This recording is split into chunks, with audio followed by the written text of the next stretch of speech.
झूठा पकौड़ी मुंह में धरी जबरन हमें चुसावेला।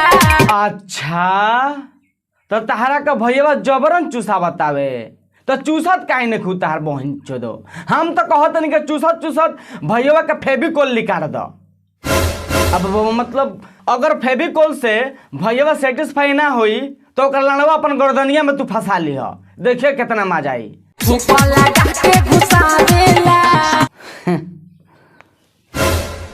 अब मतलब कौन चीज लगा के घुसावेला हो? हमरा मरद के घुसे ना सकी धोखा लगा के घुसावेला। अरे भौजी ता नहीं पगला बिल बलू का हो ना, मतलब गाना का लय सुनत रहो। भौजी के भातरा के भौजी में घुसत नहीं खे तो भौजी के भातरा थूक लगा के घुसावत आवे। ए भौजी थूक का लाड़ घुसावत मतलब लगावत रू। अगर घुसवाही के बावे तो गिरीस लगा लो, सरसों के तेल लगा लो, तीली के तेल लगा लो। अगर ये सब लगाइला के बाद भी तार भातार के तरह में घुसत नहीं खे तो पेट्रोल लगा लो, तब तो झटिया झौसा जाई रे। हमारा से झौसा जाई घुस तो जाई न भौजी में। हमर नया ब्लाउज रोज फाड़ेला हो। अरे सारावा लाने में के मोइल तू कहिया से ब्लाउज पहने लगले रे हितवा ना, मतलब कैसे कहत हितवा ही कि रोज नया ब्लाउज फाड़ेला हो। अरे सारा तो नहीं छक्का होवे का कि तोर ब्लाउज कोनो फाड़त आवे। अरे सारे लोड़बक ई तो सिंगर हरे, इहे नु गाना गावता।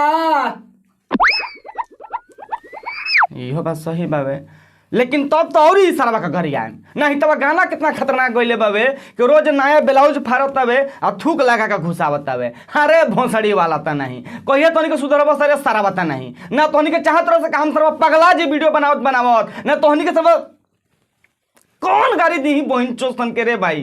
हमर जो बना के रस धके गारेला हो।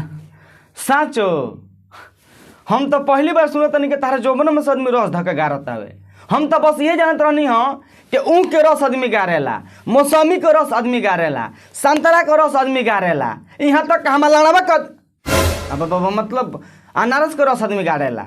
लेकिन ये भौजी के ना चोली से आदमी रस गारत आवे।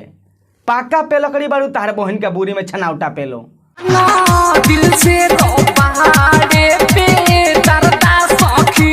ई का हो रे सरब एक्टिंग के नाम पर साफ साफ हगल जाता है जुग ना, मतलब देखत रहो बेदर्दा नु बाड़े ना फक तोर पहुंच दो। ई कौन एक्टिंग है सारे ता नहीं तरवा लागत का भीख मांगता है के सारे तने कटोरा ले ले जब मारेला भातारी के गाजा रे। कौन ची पी के मारेला?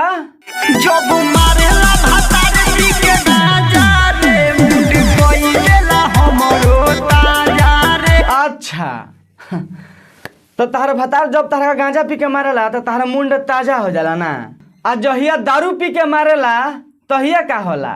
तहिया भौजी लाड़े पर मुत देले।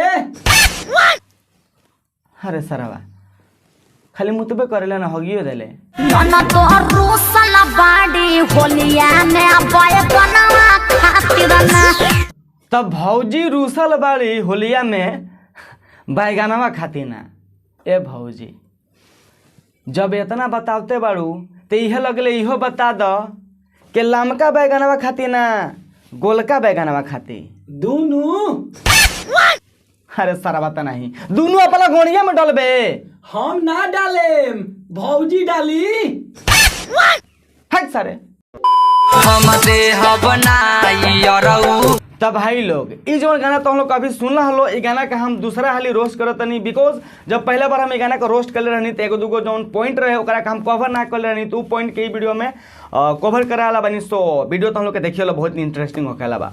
कैमरामैन गाना देता है खाली अब मतलब वीडियो लगा दे। हम देह बनाई अरऊ बिलंगे सील नइखे टूटल। भौजी के बिल के सिल अभी लेने का टूटल। ए भौजी हम कैसे विश्वास कर के तार बिल के सिल अभी नहीं टूटल? जाके अंगुरिया के देख ले विश्वास हो जाई। अरे सरवा हम अंगुरिया के देखिए सरवा हम केहू तेरी देखे तोर काहे गाल फाड़त रे सारे?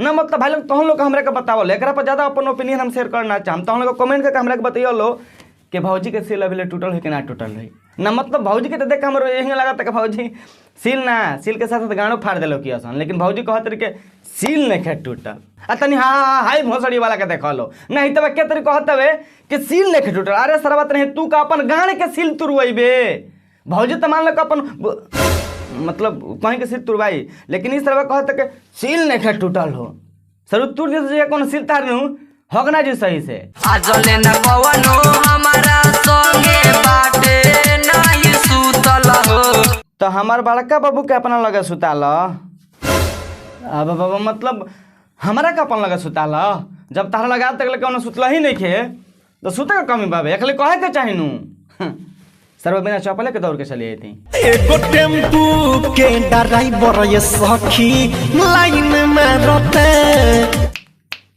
ए भैया जी टेम्पू के ड्राइवर नू लाइने मरियासन लाइन ना मरियासन तो तहार गोनिया मरियासन ना रे सारे भाड़ा मरियस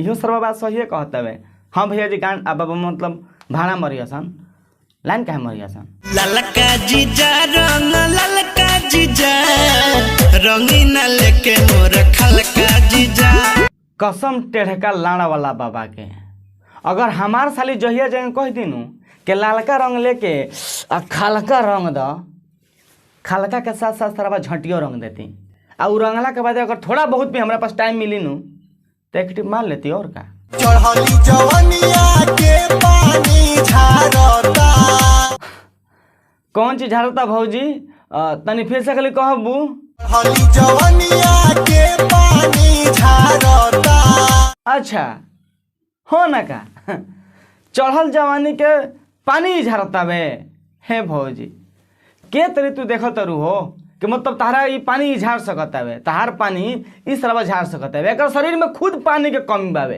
एक हॉस्पिटल ले जालो 4-5 गो सलाइन चढ़ावा लो पानी के नहीं तो देखो कि सरवा समझ सकता रू तुम हतार लागतार मारता